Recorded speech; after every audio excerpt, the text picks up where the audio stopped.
keep in mind that was a BJ Callahan team, not a Gregg Berhalter team. Just want to keep that in mind. So I will give credit there. I know BJ has been in the system and everything like that, but that was his team. So I give him credit. I'll say, and again, I didn't watch that specific match, but I've watched a lot of the ones that Hudson coached.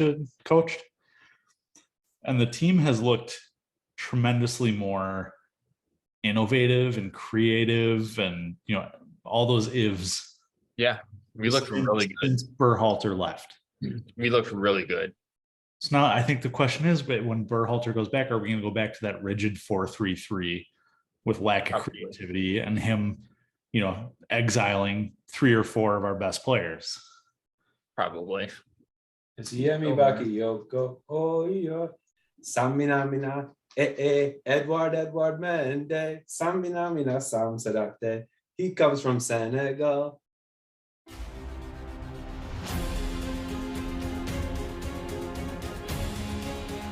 And I think going out and get Saul was the top transfer of the market for Chelsea. Chesney could have been in the shower smoking a cigarette like he was at Arsenal, and we still would not have scored. My rants have been fueled by Scott. Don't get it twisted.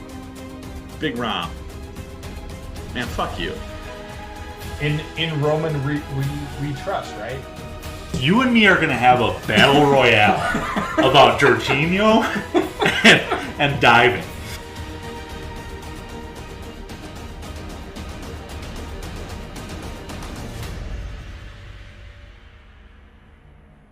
The flag stays down!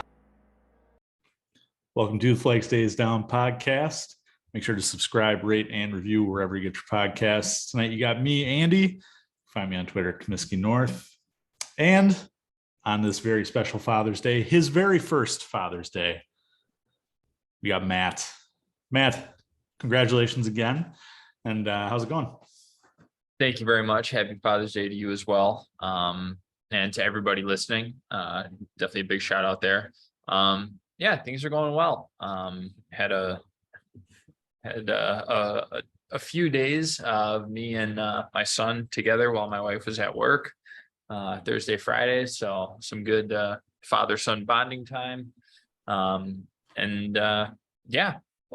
Today just doing typical dad stuff, cutting the grass, did some grilling, and then went over to my parents just to celebrate Father's Day. We have birthdays in my family pretty close together in June. Aside from this being my first Father's Day, this is also my 1-year anniversary with my wife. So shout out to that. So there was a lot to celebrate in my family today. So just kind of hanging out, just had some pizza, sat outside, just good time all around, and got home. Nice family walk with the 2 dogs tagging along. So yeah, just a good day overall. Collins, I see that you're still at your temporary digs for a little bit. So how are things by you? How was your Father's Day? That was good. So like you mentioned, we're still house sitting for my in-laws. Not to drop too much of a hint here, but he's an attorney for a famous sports person. So they've got quite the house here. You could probably fit about 5 of my houses in here. They've got a movie theater down in the basement. And so my Father's Day present from Aiden and my wife was to let me chill out in the theater and watch Ted Lasso all day. So I finally caught up on that to watch about, I don't know, maybe 10 episodes. And went out for breakfast and dinner. It was a great day. But Matt, on to football stuff. So we've got Chelsea stuff. We've got U.S. men's national team stuff. Where do you want to start? Let's start with Chelsea stuff. I don't want you getting too upset too early in the pod. All right. Well, I guess the item of the day then is transfers. We've got a couple of rumors of transfers coming in. We'll touch on those in a little bit. But the big news today, Sunday, is all of a sudden the Saudi League coming in, or sorry, what do they call it? The PIF, Saudi PIF, coming in and spending lots of money in the Premier League, primarily at Chelsea.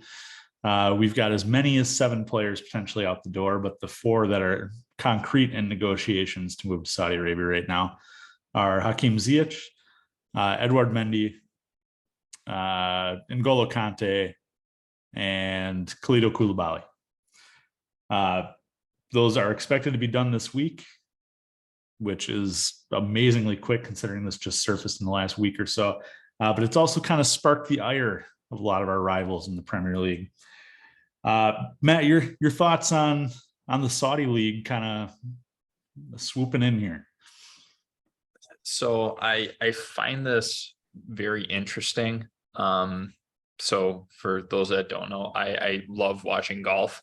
And obviously, if you don't know what's been going on in the golf world, the Live Tour, which was the Saudi-backed kind of rival to the PGA, they are now basically joining up with the PGA Tour.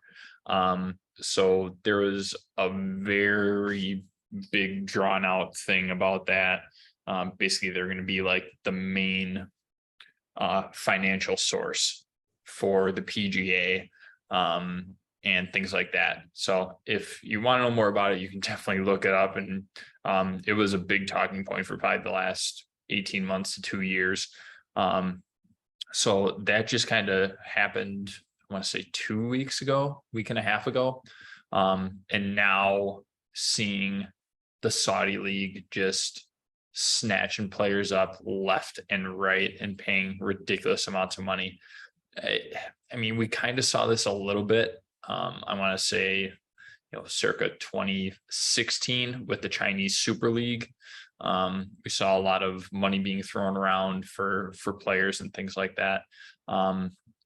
It's, I don't know, it's a very sensitive subject for a lot of people, just because it is Saudi Arabia, and there are a lot of controversial things that have taken place, with how they get their money, where their money is spent as a country, and things like that, and kind of the country as a whole, how it operates. If we're looking at it strictly from a Chelsea standpoint, fine. Like, we're getting rid of players that we think are in excess. We don't really need them. We don't really see them in our future plans. Perfect. I'm fine with that from a business perspective. It again, you ask 10 people the same question, you're probably going to get 10 different answers. It's just kind of the way that this whole thing is shaping up. But I mean, Al Hilal looks like they're building their own super team. I know I just was scrolling through whatever today, and I saw that Ruben Neves from Wolverhampton is going there for roughly 60 mil. So like, they're just taking whoever, they're like, hey, we're going to pay you this ridiculous amount of money and you want to come play? Yeah, sure. Like, I mean, it's hard to argue. Like, yeah, I'll take 60 mil to do the same thing, even though I'm probably valued at like 20. Yeah, of course. You want to pay me 3 times what I'm worth? By all means, I'll go. But from a Chelsea perspective, getting them off the books, kind of getting out some of that dead weight that we've talked about, I think it's beneficial for us as we go forward with, new manager. We're definitely looking at the youth a hell of a lot more than I think we have been in the past, and kind of getting these younger guys a chance to actually play and develop and not just be, part of the notorious Chelsea loan army and really never having a chance to come back and actually play. We've invested a lot in them, and now we can actually create some space for them to perform, let them grow, give them a legitimate opportunity to thrive at Chelsea. Yeah, and I think you kind of hit the nail on the head. There's a couple different ways to look at this here. One is from a Chelsea perspective, like, all right, moving Deadwood, getting what we consider to be a fair and reasonable rate for them, not selling to a direct competitor or a direct rival. Why not? Why wouldn't you deal with the Saudis in this case? But then, you look at the kind of macro level, the global level, and the Saudis have questionable human rights background. You don't know exactly how. Well, it's rumored how closely the PIF is linked to the Saudi royal family. But I think the other thing that you touched on a little bit was the similarity to the Chinese Super League. Like you said, back in, was it 2015, 16, something like that. But God, just some of the names that they were bringing over, because, at the time we were being told the Chinese are just printing money. They can pay crazy rates because they will just print what they need. Carlos Tevez, Oscar, Carvalho, Pato, John Obi Mikel, Jackson Martinez, Ramirez, Paulinho, Hulk. Yeah. There were some big names that went for big money, but that's not sustainable. And I know the PIF is worth what? God, I can't remember the last number I saw, 600 billion, something like that, some crazy amount of money. But at the end of the day, doing what they're doing is not sustainable. Paying Karim Benzema $200 million a year, not sustainable. You're kind of setting setting the quote there, especially, him and Ronaldo each making crazy amounts. What was the Messi rumored contract? Like $300 million a year or something like that? I thought it was going to be I thought it was a 2-year deal for 800 mil. Yeah, there you go. But I mean, Hakeem Ziyech is going to make $25 million a year on this contract. And N'Golo Kante is going to be making $25 million a year to be injured half the time. So it's not a sustainable thing. And I posed the question on Twitter this week, tell me how this isn't exactly like the Chinese Red Scare, if you want to call it that. And I didn't see a decent response. So, a couple of people saying, oh, $600 billion is a lot of money. It's backed by the royal family and all that. That's fine, but people still don't want to lose money, right? You never want to be in the red. And so at some point it's going to be, okay, let's mellow our spending a little bit here. So this will come and go, just as the Chinese Super League did, just as MLS going back and buying, American players, bending their own rules to be able to do it.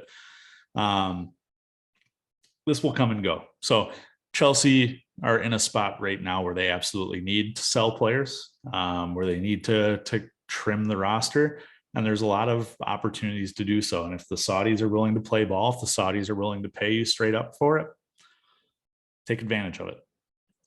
Yeah, and that's a really good point of, is it sustainable? I know this is a football podcast, but going back to the golf thing, the Live Golf Tour, backed by the PIF, the Private Investment Fund, or whatever they call themselves.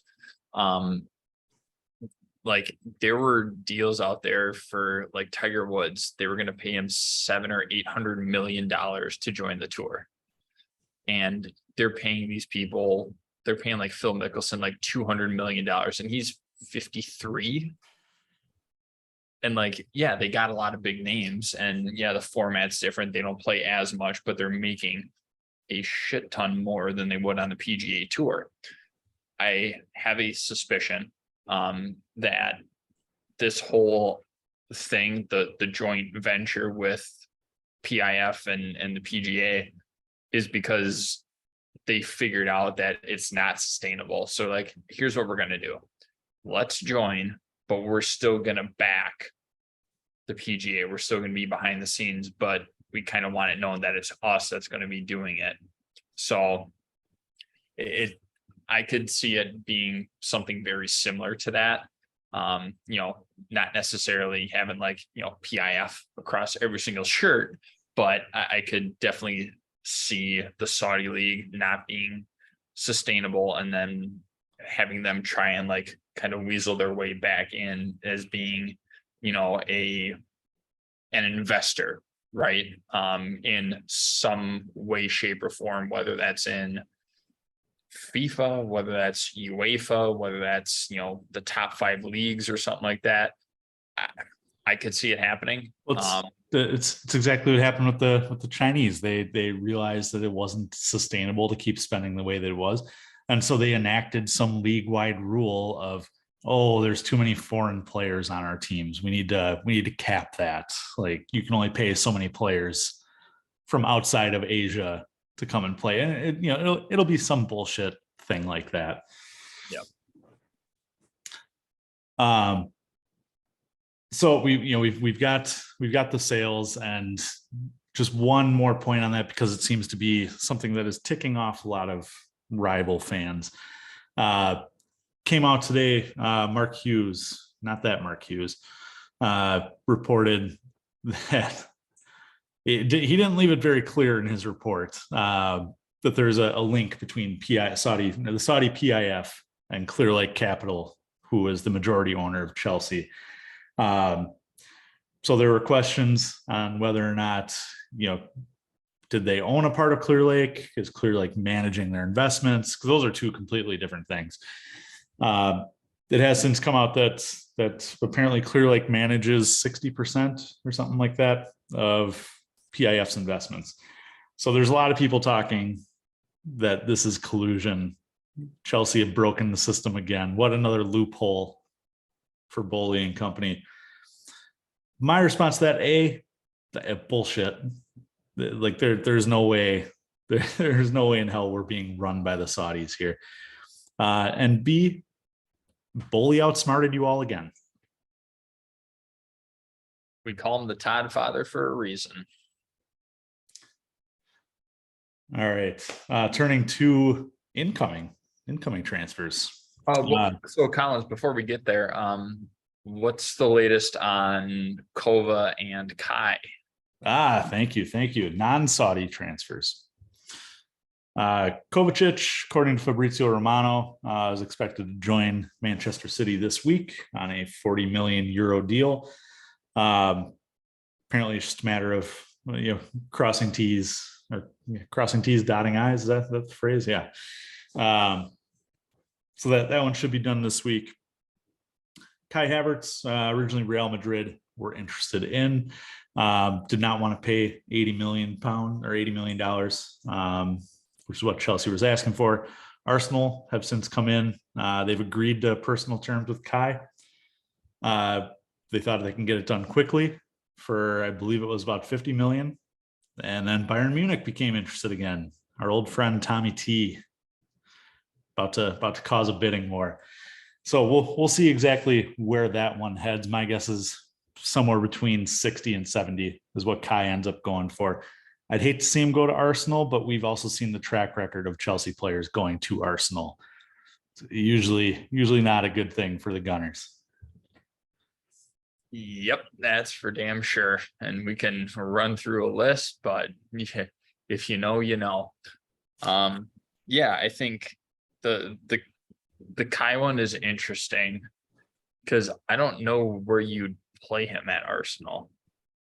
Like, I really don't know where you would play him or what he would have to play in Odegaard's spot, right? If a 10 is his best position. Yeah.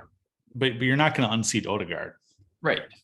I mean, there are talks that Xhaka is going to be gone, or maybe he already is gone, but I mean, you can't run him in the midfield or anything like that. Like, I don't know.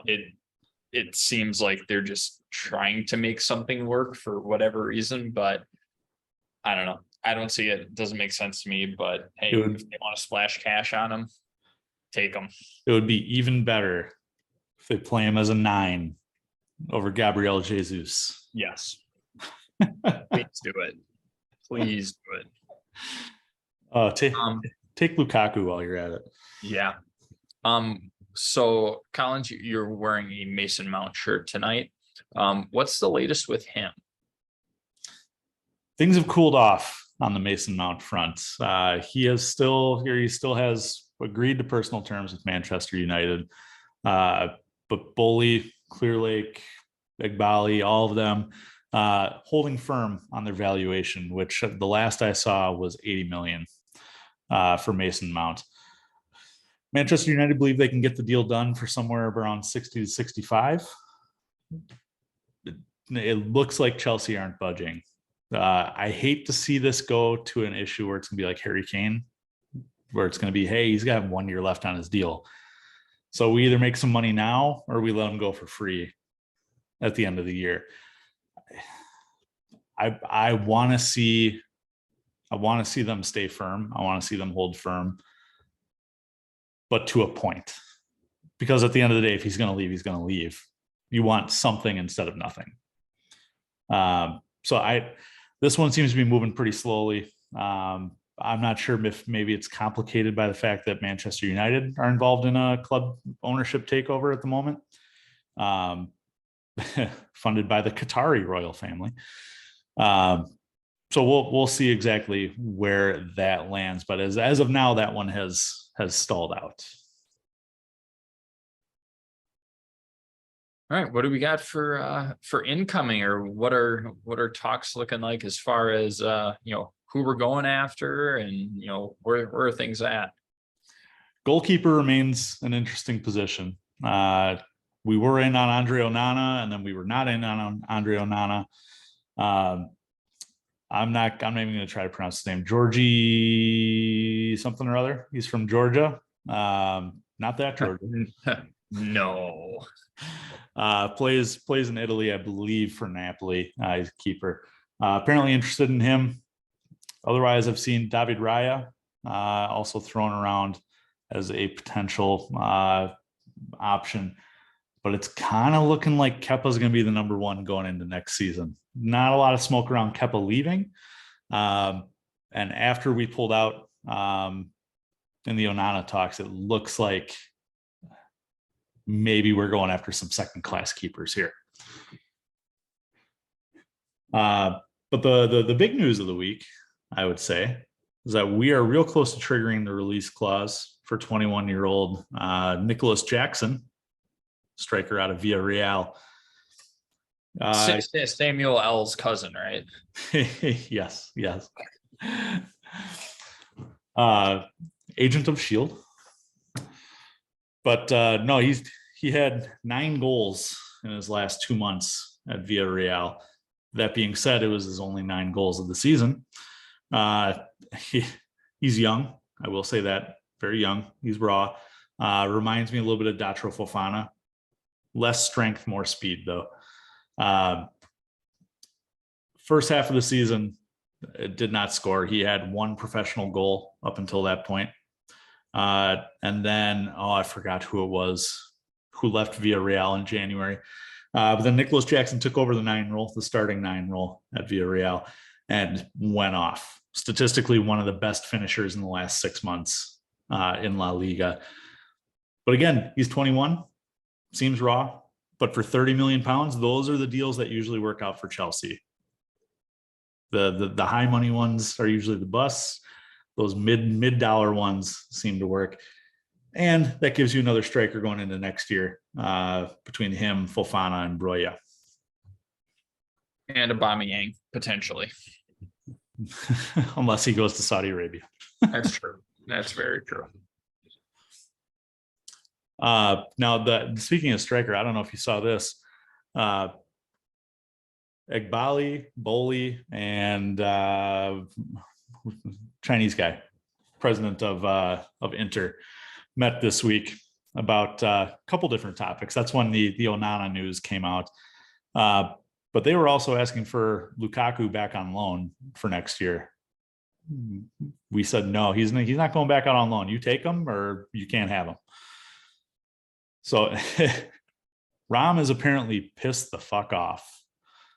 He is irate that we will not send him back to Inter.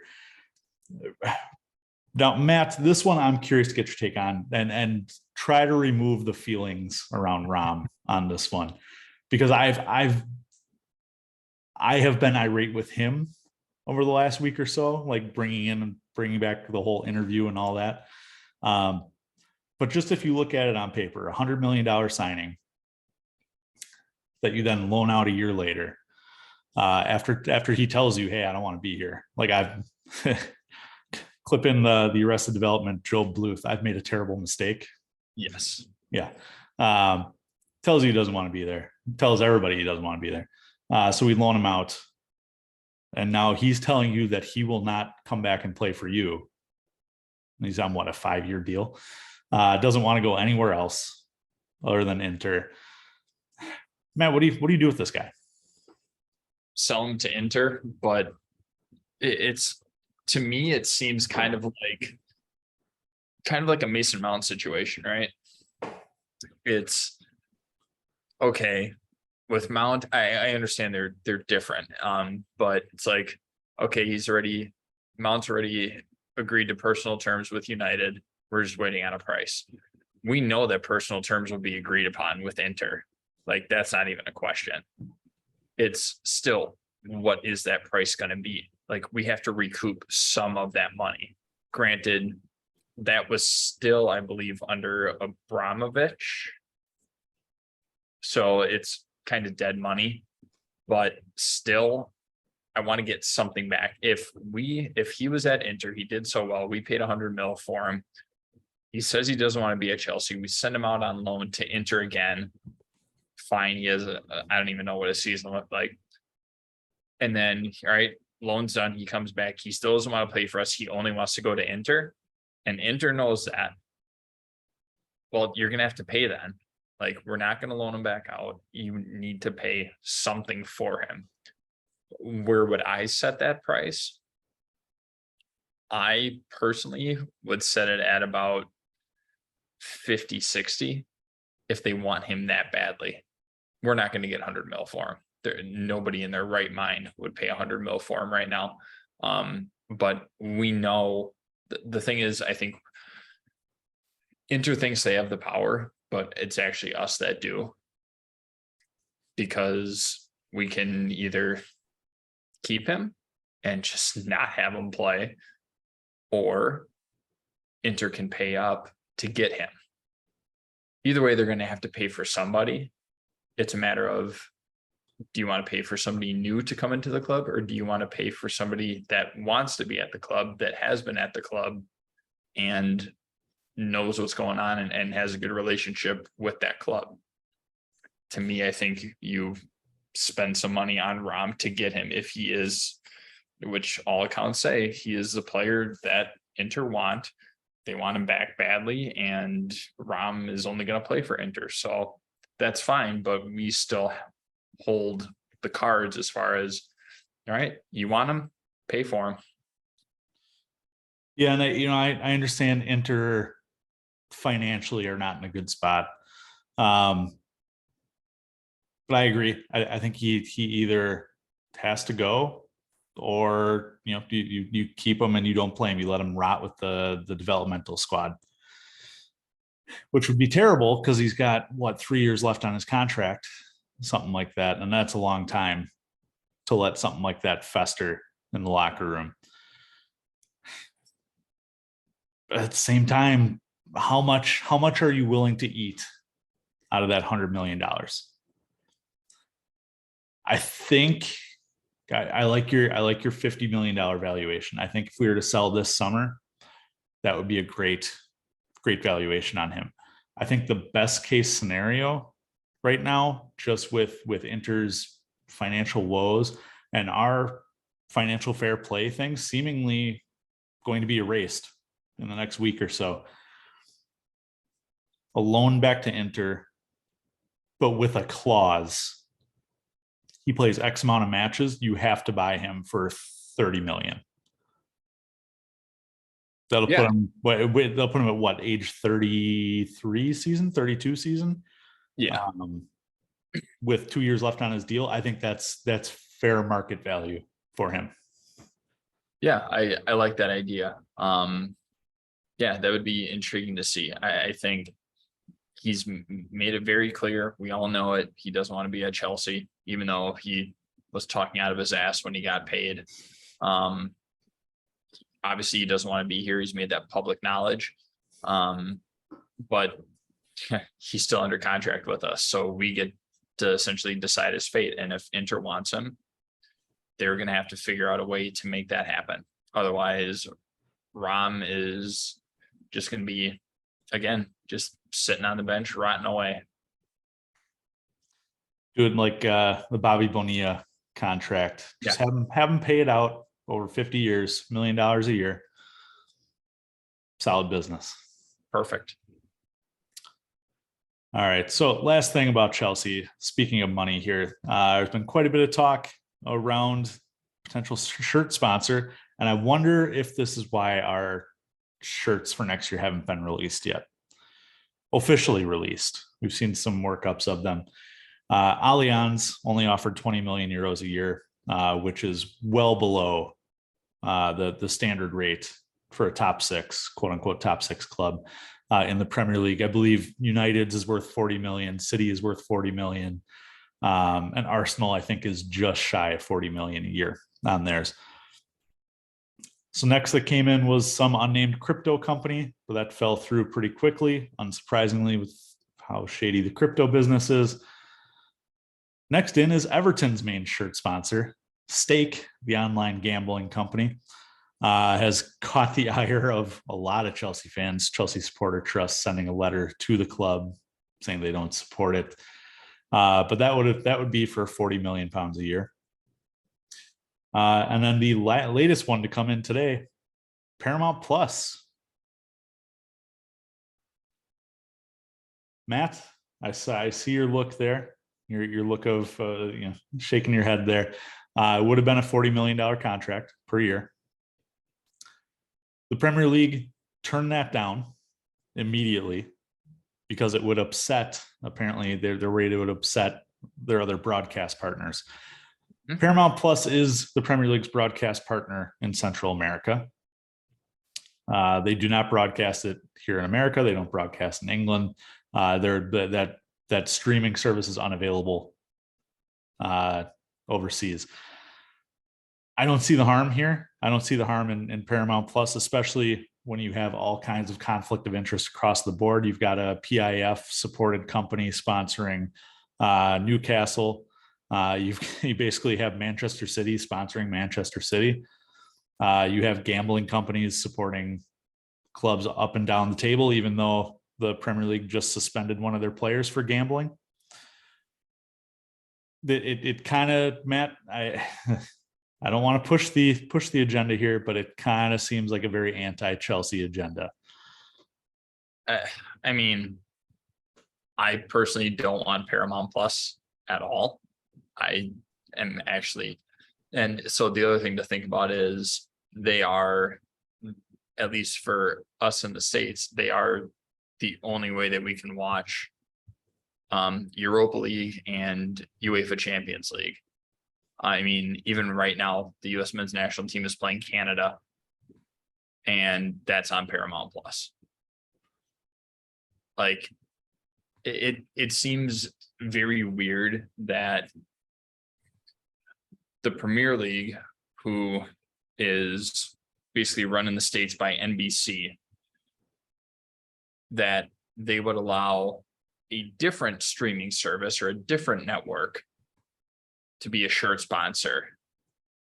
I feel like it's even more conflict of interest. So me personally, I don't like Paramount Plus. And to be fair, I don't like a lot of things about Paramount Plus. But that's just my own personal opinion. The Stake, like, it's just an ugly fucking logo. I'd almost rather have 3 than Stake. I don't know. It's weird that we're not drawing more interest. I figured that we would, but I don't know. I'm hoping something else comes out, maybe we just don't have a shirt sponsor, go back old school and just call her a day. But no, I don't like the options that have been presented. I'm kind of surprised with the amount of support that Trivago has gotten from Chelsea fans since this all started. I'm surprised that they haven't stepped in and made an offer. But again, maybe they're content with what they have. Like, they're getting good name recognition out of the deal that they have. But Trivago seems like it would be an obvious step-in choice. Yeah, I would agree. I mean, they're all over the training kits and everything, so it would seem pretty straightforward. But I don't know, maybe, like you said, they're content with where they're at, and maybe they don't see, a return on investment if they were to make that jump. Maybe they wouldn't see the same amount of value that they're getting right now. I can't wait for the Premier League, or for all these Premier League fans to bitch and complain when our shirt sponsor ends up being Clear Lake Capital. Love it. On $100 million a year contract. It'll just say PIF on it.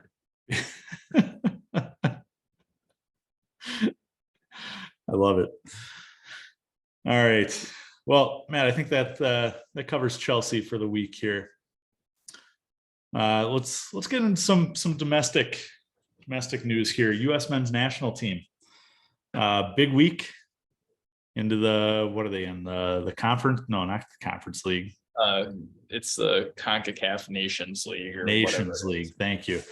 Nations League final currently going on. Might be done. No, probably about half over right now. Probably halftime. But last we checked, leading Canada 1-0 in the final.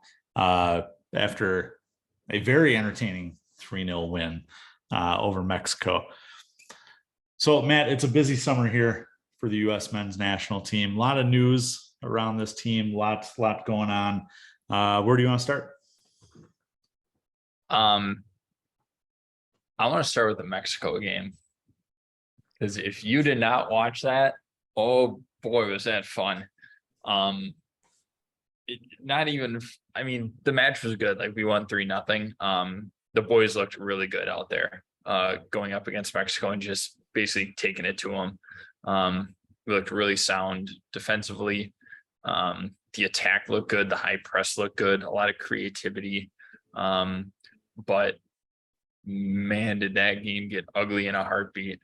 It was good to see the fight. Right. We talk about that a lot. Like, where's the fight, especially with Chelsea? Oh, there was plenty of fight. 4 red cards in the match. Weston McKennie takes on the entire Mexican national team by himself. Shirt just torn to hell. So he gets red carded, and one other player from Mexico got red carded in that whole scrum out of, I don't know, probably 12 different people from Mexico. Don't know how that worked. Then you had Serginho Dest. He also got a red, and one of the other guys that basically pushed him in the face and the neck also got a red.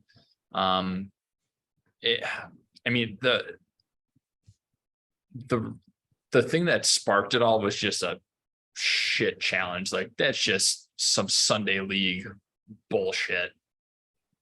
Takes a clear swipe.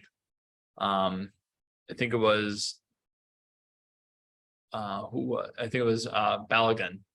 Just takes a clear swipe at him, not even trying to play the ball, and just takes out his fucking ankle from behind. Like, just full Karate Kid Johnny sweep the leg. Just took him clean out. And that's what started the whole thing. And from there, it was just ugly the whole way. Gio had a bloody nose, and just started egging on the Mexican team, which was hilarious to watch. I enjoyed it as, a US fan. I was a big fan of, seeing them fight and seeing them like we're here. We're not backing down. You want to push us, we're going to fight back, and we're going to take it to you. And they did on the scoreboard. The homophobic chant. That was an interesting one. Yeah, I mean, it's not a fun thing to talk about, no matter what sport or anything, but I mean, there's really no reason for it. And my understanding is that it was the Mexican fans that were chanting it in Spanish. And yeah, it really put a damper on the match as a whole. Like, yeah, the red cards, fine. I can understand that two teams don't like each other, rivalry. Yeah, you're gonna have some spats and stuff like that. But the fact that they had to stop the game initially because of the chants, then they called the game 5 minutes early. There were 12 minutes of stoppage time. They called it after 7 minutes. They just called the game because the chants were still going. It overshadows the important thing of, you know, why people are there and things like that. So it was a little disheartening to see that. But from US standpoint, good to see the boys get out there and play, you know, big rival, handle your business. But yeah, I liked what I saw out of the team. So I'm pretty happy about that. What did you make of Florian Balogun? You know, I was just checking Twitter to see what the score was on tonight's game. He scores his first ever goal tonight against Canada with the U.S. men's national team. But what did you make of him in his debut? Serviceable. It's his first time playing with the guys, and for the U.S. give him some time, right? Like with all the, and believe me, we will get into this with the coaching carousel, and I think carousel is the most accurate word to use here. That'll be a nice segue. You know, we're trying different things, trying to figure out who's going to do what. I thought we produced a very strong lineup for the Mexico game. I figured, yeah, why not throw him out there and see what he can do, right? We were very excited that he decided to join the US. So yeah, give him a tryout out, see what he does. It was serviceable, nothing really bad, nothing really great, just meh. But we didn't need him to be spectacular, right? Christian had 2 goals. So it, you know, business was handled from that point. So I didn't read too much into it, but it was okay for a debut. So I didn't really have any complaints with it. Well, and speaking, just random fact about coaching carousel here. Let's see, we had 4 managers with Chelsea this year. So as a US Chelsea fan, we've gone through, do you want to count Gregg once or twice?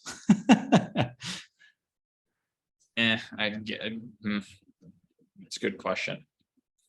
Well, I would say once. Yeah, we've had 7 different managers across the 2 teams this year.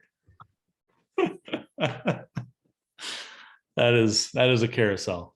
It's been a rough season as a US Chelsea fan. Yes. So we've got the Gold Cup, and you know that's the topic that I skipped over last week that you wanted to discuss. How do you think the US stacks up going into the Gold Cup now under Gregg Berhalter? Time will tell. I mean, there's so much to unpack.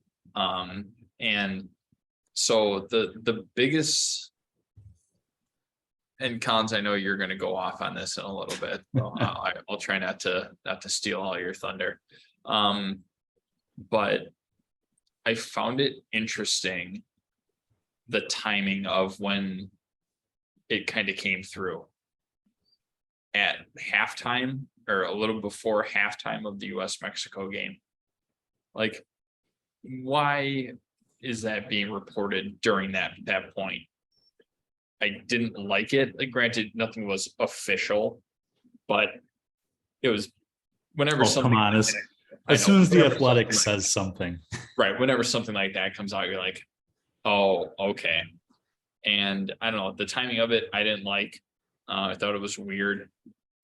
Listening to, I think it was Dempsey, and I can't remember the guy's name. Charlie Davies. Yes, thank you, Charlie Davies.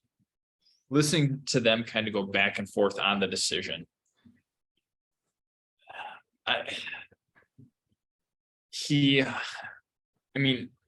Charlie Davies, I think he kind of had to play the other side of Deuce. Deuce was not a fan. But I think Davies, just from a broadcasting perspective, had to play the other side.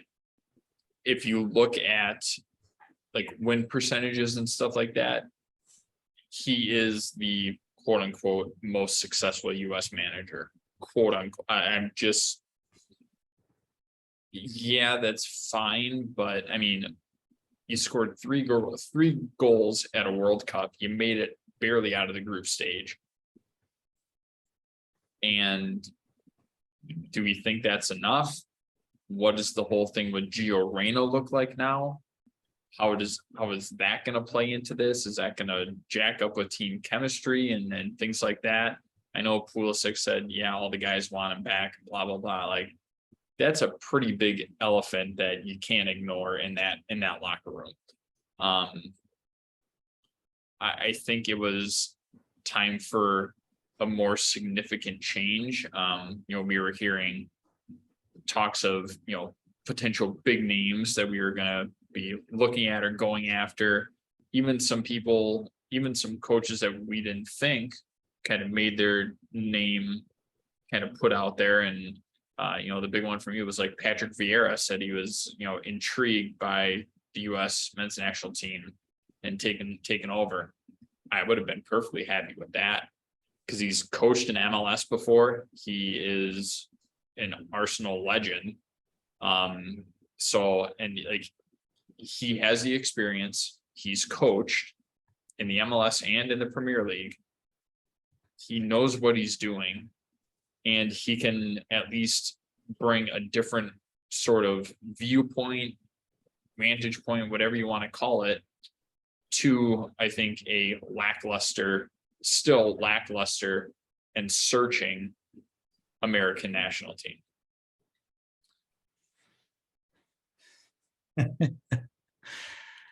Yeah, I'll give you, it's been stated many times on this pod. I'm the stats guy. I like the numbers. I understand Gregg is the most successful coach looking at the numbers out of any US coach of all time. Highest win percentage, I believe second in goals per game, all of that. I think if you do a little bit deeper dive into the numbers, there can be some adjustments made to that. For example, a Gregg Berhalter team has not traveled to Europe to face European opposition. Actually, I take that back. They did once in the lead up to the World Cup.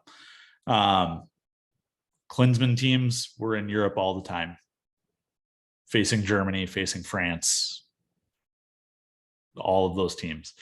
Invited Spain for friendlies. I specifically remember the Spain one because that was a great one. I remember seeing them play Belgium in Cleveland.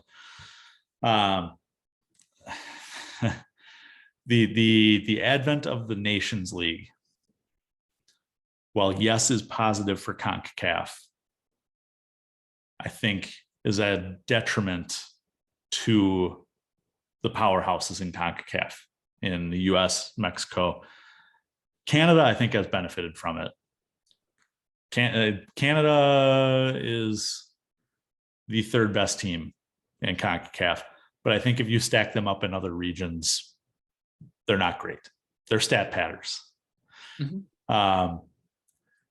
But with the Nations League now, all of these international breaks, instead of playing friendlies against top African, top South American, top European nations, you're facing El Salvador, you're facing Puerto Rico, you're facing Cuba. Like, what good does that do you?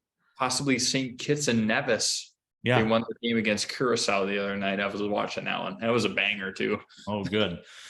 But you know, as the US, where all of your players are based in Europe primarily, what good does this do you? It's glorified practices at that point. We talking about practice. So I take Berhalter's record with a grain of salt. The other thing that we're just gonna get right into it. The other thing that gets me about this is, why did we spend all of this time and all of this money for Berhalter to come back? You know, you launched the whole legal investigation over something that happened 30 years ago, which, you know, I will say it's not okay for Berhalter to have, I believe it was, kicked his now wife. That's never acceptable. But did it warrant an internal investigation? Probably not. You know, then not renewing his contract, bringing in a new director of football, saying the director of football is going to have full choice over the next manager, bringing in an outside firm to conduct this search, get the list down to top managers. And they said it was going to be a global search, no stone left unturned. And so you mean to tell me that after this global search with no stone left unturned, the best option you could find was Gregg Berhalter to come back? I don't believe it. I don't believe it. It's impossible. Implausible, impossible. But it's also US soccer. So who the fuck knows? To quote Kevin Garnett, anything is possible with the US men's national team, as we just found out. I mean, I don't like it. I really don't. I think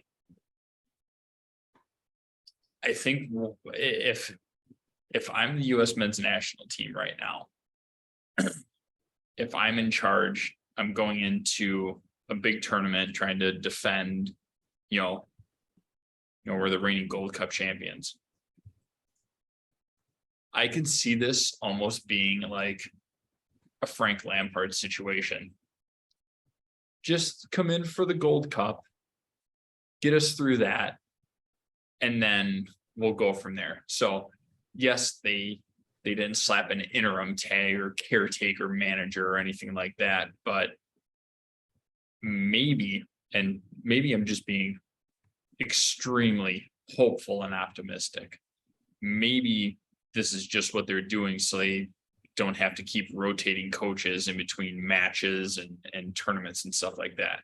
Maybe it's, let's get through the summer and then we'll bring in who we want or who we need to carry us forward and get started for the World Cup in 2026. I'm looking at the free agent managers on Transfer Market, and you know how much I love Transfer Market. Yes, sir. I'm through the first page. There are probably 11 people that I would say automatically, if you interviewed this person, they're a better option than Gregg Berhalter. Just listen. This first one is going to piss you off, but Graham Potter. Nagelsmann is available, but I don't think he's necessarily interested in this role. Ole Gunnar Solskjaer, Jurgi Low, Luis Enrique, Antonio Conte, Zinedine Zidane, Steven Gerrard, Robert Pires, Brendan Rodgers, Rafa Benitez, Bruno Lage, Dunga, Javi Gracia, Ralph Hasenhüttl, Patrick Vieira, Jesse Marsh. You mean to tell me that you had a global search, and we have been told over the last couple of weeks that it has been extensive. They told us the continents they were interviewing people from. They were South Americans. Marcelo Gallardo, who was linked with Chelsea, is also available out of Argentina. You got South Americans, you got Europeans, you got a couple Americans in there too. We know they interviewed Jesse Marsh. And you mean to tell me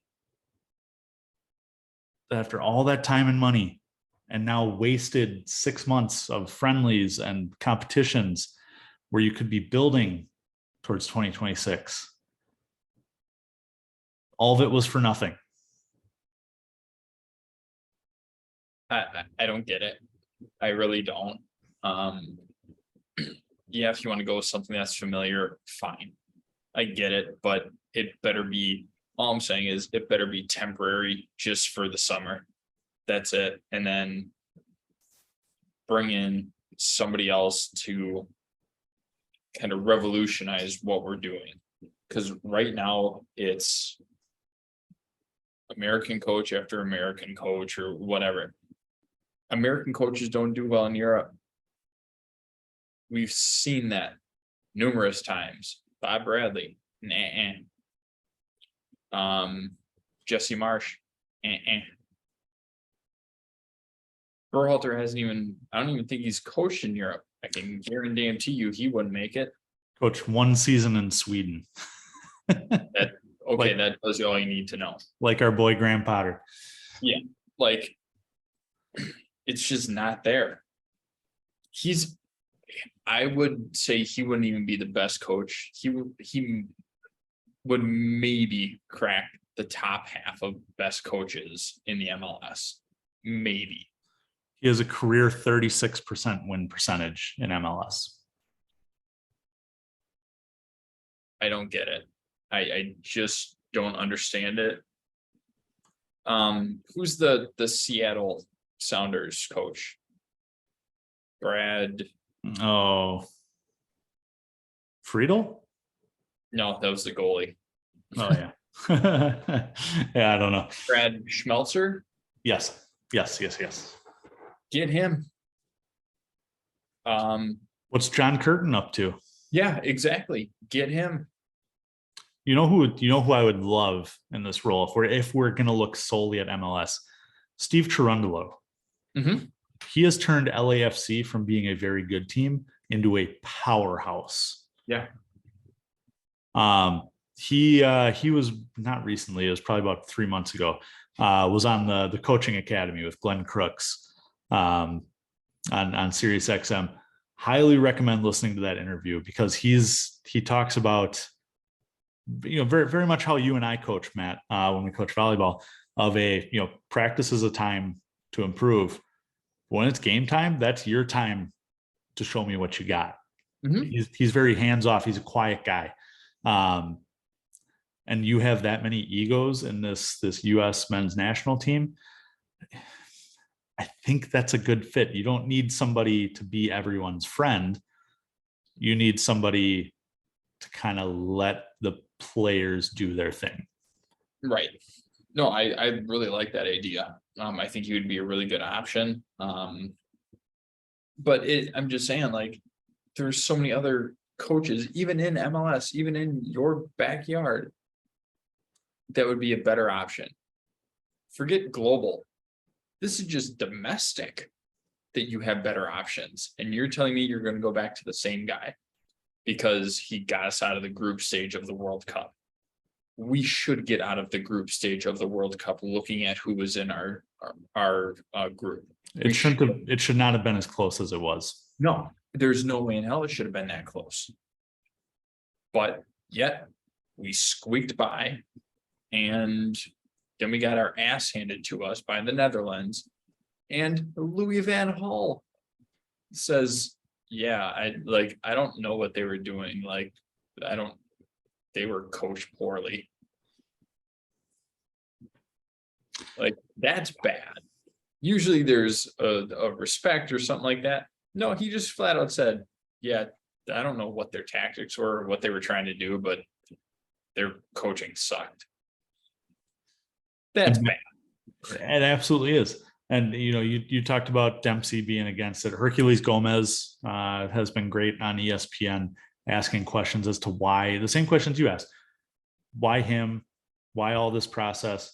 Why did they announce at the time that they did? Like you said, halftime of the match against your biggest rival in a cup semifinal, it's to shadow, like to hide in the shadow of that match. Absolutely. They knew this was not going to be a positive thing. It's been primarily though ESPN that has been calling out US soccer. We talked a little bit about Paramount Plus. They were a little more forgiving, I would say. And especially you look at Charlie Davies, and I'm glad you brought him up because he brought up something that turned into a firestorm on Twitter. And that was, well, maybe they're considering the women's team equal pay. And Matt, I did not watch the game live. I didn't watch any of that. I was just kind of following along on Twitter. You sent me that proposal from Charlie Davies. My response to you and my response to that is, and I'm no lawyer, obviously, though I am staying in a lawyer's house. So maybe by association. Lawyer by association. Yeah, I stayed at a Holiday Inn Express. Exactly. But the CBA was for the players union. It's for the women's players union, the men's players union. The coaches aren't a part of a union, at least in US soccer. They're part of the FIFA global union. But there's no stipulations on what you need to pay manager. I just forget his name. Who's the manager of the women's team? Andonovsky? Yeah. Made about 500 grand last year. Berhalter made about 1.5 million. So there's a discrepancy there to begin with. But you can't tell me that the reason they didn't go out and hire a better coach is because they couldn't afford him. Then if that's the case, pay Andonovsky more. The women's team consistently is in at least a global semifinal. They've been ranked number one in the world for God knows how long. Right. And they're heading into a World Cup year. Hey, you win the World Cup, we'll put you at $1.5 million, right? Yeah. But you can't tell me that, and this is the name I've just seen floated out there as like the example. It's not at all plausible, but Pep Guardiola. You can't tell me that they don't want to pay Pep $25 million because, that might upset the women's team. No, at the end of the day, you have to bring in the best possible staff. And the US from U8 all the way to the senior level. I've seen it with my own son, trying out for youth clubs and all that. And going all the way up to the amateur, Milwaukee Torrent and stuff like that. It's all pay to play. The US Soccer Federation is raking in money. I think they have more money than they know what to do with. Look at how much they just wasted on this coaching search. And you cannot tell me that money played a factor in this. I don't believe it. I think Charlie Davies was literally just kind of grasping at straws, trying to rationalize this. Yeah, I didn't necessarily think he was right. Again, I'm not a lawyer either. I didn't know if that was part of the equal pay thing, but you have to think about it. So as defense attorney for the women's national team, if you're going to pay a coach the caliber of Pep Guardiola, if you're going to pay him 25 mil a year, and if you're the women's team and you've been fighting for years to get just equal pay, same as the men's team, wouldn't you think, they have 25 mil they can just throw out, but they can barely keep us at bay with, paying the same amount as the men's national team? You could obviously see a lot of backlash because of that, right? It's a very hard thing to explain. I get that.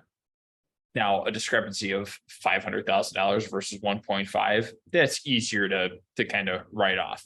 But if you're talking about $24.5 million gap in coaches, that's a much bigger issue. And I think they were floating around numbers like, I don't know if these were legitimate numbers or they were just using it as an example, but like 15 to 18 mil for somebody like Mourinho. That's still a pretty far gap that is very tough to explain, especially after they had just come to an agreement with the women's national team and stuff like that. Then you're basically going back on everything that you were dragged through the mud to do. You're basically going back on that and then have to restart that whole process over again. So it would not be a good look for the men's national team. For that reason, I completely understand it. However, to your point, yes, the US team does have money. We're the US. Yes, we have money. They don't know how to spend it. Like, they just don't. I don't know why. You know, we got a new sporting director and we got a new sporting director and something else, because Ernie Stewart and Brian McBride left. Yeah, now it's what, Matt Crocker is our director of football or something. Yep. It's like, there's got to be something different, or, you know, knowing how tight knit this US program is and has been, like going back to the whole Gio Reyna thing at the World Cup, you know, Claudio Reyna called Ernie Stewart right away. Like, that's how close these guys are. I don't like it. I don't like that it's that tight of a group where a former player can make one phone call to the sporting director and then start this whole shit show because their kid didn't play. I don't like it. I think that example just shows the actual dysfunction of the US Soccer Federation as a whole. Yeah, the other interesting fact, speaking of US soccer as a whole, apparently there was only one dissenting vote on the board of directors for rehiring Berhalter. Hasn't been named who it is here, but I was curious. I looking to see who was on the board, and it's a lot of people who have been lifetime youth club directors. People have been involved in US soccer since the beginning. You've got some former women's players, former men's players. They got Don Garber on there, MLS commissioner. Boy, talk about a conflict of interest. Yep. Hey. So I'm not pointing any fingers there. I just thought that was interesting. I did not know that he was, as well as commissioner of MLS, also on the board of directors of US soccer. I mean, I could see it. Like, it explains a lot. It's the league in your backyard, and yeah, you're trying to promote the game in that country. So yeah, I could see him having a seat at the table. Does that explain why Jordan Morris went to the World Cup over Ricardo Pepi? No, I think that's strictly Berhalter just being a moron. And granted, I'm a fan of Jordan Morris. Egg chicken. Yeah, I'm a fan of Jordan Morris. I do like him. I have for a long time. I don't think he was the right option. Do I think it would have made a world of difference? Not really. But yeah, like you need to get some MLS out there. I understand that. But Ricardo Pepi is also playing. He was with Dallas at the time, wasn't he? No, he was in Germany. Oh, I thought he was with Dallas. Or he was originally with Dallas. Yeah. And that's kind of where he made his name. But still, like, I don't know. There was just too many cooks in the kitchen, and you can't please everybody. That's just kind of what it seems like right now. So we'll see. I know Greg had his opening presser. Talked about there's work to be done between him and Gio, but Gio needs focus on the final. So I guess we'll see what happens in the build up to the Gold Cup. I think there's still a lot of questions unanswered, a lot of things for U.S. soccer to cover. But Matt, I think that closes out for today. It's a nice, strong topic. So any closing thoughts? Not really a closing thought. I did have a question for you though, as my transfer aficionado. Where are we with Caicedo? Moises Caicedo, yes. Arsenal was in the lead. Caicedo apparently favors Chelsea, but is open to either. I need to see what PowerPoint they're presenting to these players because we finished 12th, right? But all these players seem to be buying in on the project. I want to know what I want to see what they're putting in this project PowerPoint. But no, Caicedo favors Chelsea. Now it's just a matter of what is Brighton going to sell for. So there's rumors that they want Levi Colwill, plus 50, 60 mil in addition. But the other interesting point of note here is that Brighton, it has been leaked out of Brighton's camp that they are taking the Caicedo transfer and they're going to base their valuation on how Declan Rice sets the market. Oh. So if Declan Rice goes for 80 mil, they want Caicedo for 100 mil because they believe he has more potential than Declan Rice does. He's also 5-6 years younger, something like that. I don't know. We've dealt with Brighton before. We know they can be a tough cookie to crack, but we also know we have a good working relationship with them. Apparently, remember all the talk was they were very impressed with how Bowley comes to the table, for better or for worse. So I think it's going to depend honestly on what Arsenal does. Do they pay 100 million for Declan Rice? Do they decide, no, that's too much, let's go pay for Caicedo? Could be a bidding war, could be something set by Arsenal by buying Rice. I'm not sure exactly where this goes, but I would like to see 70 million is what I'm comfortable with. Yeah, it's an interesting situation.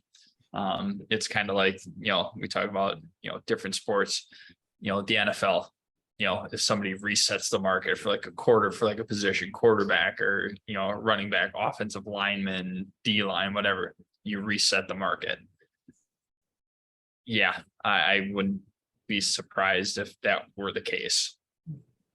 Now, I think if this drags on over the course of the summer, Roberto De Zerbi has promised Caicedo that he would sell him after Caicedo requested a transfer in January. Word is that he told Caicedo, hey, next window, like I got you, you can make your move. So as this drags out over the course of the summer, I think it becomes more beneficial for Chelsea. Yeah. Caicedo is going to be more and more agitated the longer Brighton goes without selling. So who knows? We'll see. But I think that might be one of the more fun transfers to follow over the course of the summer. Yeah, absolutely. Along with who's going to Saudi Arabia next. Need a wheel. Spin that wheel. All right. Well, as always, you can follow us on Twitter. The podcast itself is at Flag Down Pod. We're also on Facebook and Instagram. You can follow me, Andy, at Comiskey North. Matt is not on Twitter. And Parker, whenever he comes back, you can follow him at DJ Parkour. Make sure to subscribe, rate, and review wherever you get your podcasts. Spotify is nice and easy. It takes about 10 seconds. You just click how many stars. Always want to select 5. But make sure to hit that subscribe button. Matt, that's all I got. So, cheers to Father's Day. Cheers.